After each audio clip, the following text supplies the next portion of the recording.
Hello, আসসালামু আলাইকুম। আশা করি সবাই ভালো আছেন। আজকে আপনাদেরকে দেখাবো কিভাবে আপনারা বাল্ক আকারে জিপ করতে পারেন যে কোনো ফাইল। আপনারা যারা ক্রিয়েটিভ ফেব্রিকা বা ভেক্টর স্টকে কাজ করেন, আপনাদের প্রত্যেকটা ইপিএস আলাদা আলাদা জিপ করে আপলোড করতে হয়।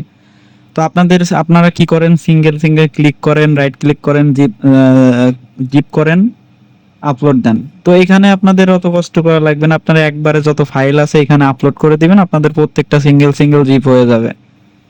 এবং আপনাদের মূল ফাইলের নামটা যেটা থাকবে ওই নামেই জিপ ফাইল সেভ হবে। এতে আপনাদের আর কোনো সমস্যা নাই বা কোনো ঝামেলাও থাকবে না। আপনারা এক ক্লিকে হাজার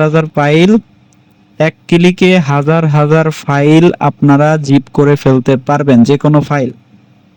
তো আসেন দেখাই কিভাবে করবেন। আপনারা জাস্ট সফটওয়্যারটি ওপেন করবেন। ওপেন করার পর আমি এখান থেকে কিছু ফাইল এখান থেকে দেখতে পাচ্ছেন, আমি এখানে ধরে এখানে ছেড়ে দেব। এটা পিএনজি ফাইল, আপনারা ইপিএস যে কোনো ফাইল করতে পারেন। আমি পিএনজি দিয়ে দেখাচ্ছি আপনাদেরকে। জাস্ট এখানে আনার পরে আপনারা কনভার্ট জিপে ক্লিক করবেন। জিপ সাকসেসফুলে ওপেন আউটপুট ফোল্ডারে ক্লিক করলে আপনারা দেখতে পারবেন যে ফোল্ডার থেকে ইমেজগুলো আনছেন ওই ফোল্ডারেই সেম নামে জিপ হয়ে গেছে। আশা করি বুঝতে পারছেন, এটা আপনাদের অত্যন্ত কাজে লাগবে আমার মনে হয়। এটা নিতে হলে অবশ্যই আপনাদেরকে এই ভিডিওতে জিপ লিখে কমেন্ট করতে হবে, দেন এই পেজটা অবশ্যই ফলো করতে হবে। আপনারা দেখবেন একটা পেজের লিংক দেওয়া আছে এবং একটা ইউটিউব চ্যানেলের লিংক দেওয়া আছে, অবশ্যই সাবস্ক্রাইব করবেন এবং এই ভিডিওতে লাইক দিবেন আর দেন জিপ লিখে কমেন্ট করবেন, আমি আপনাকে এই সফটওয়্যারটি পাঠিয়ে দেব।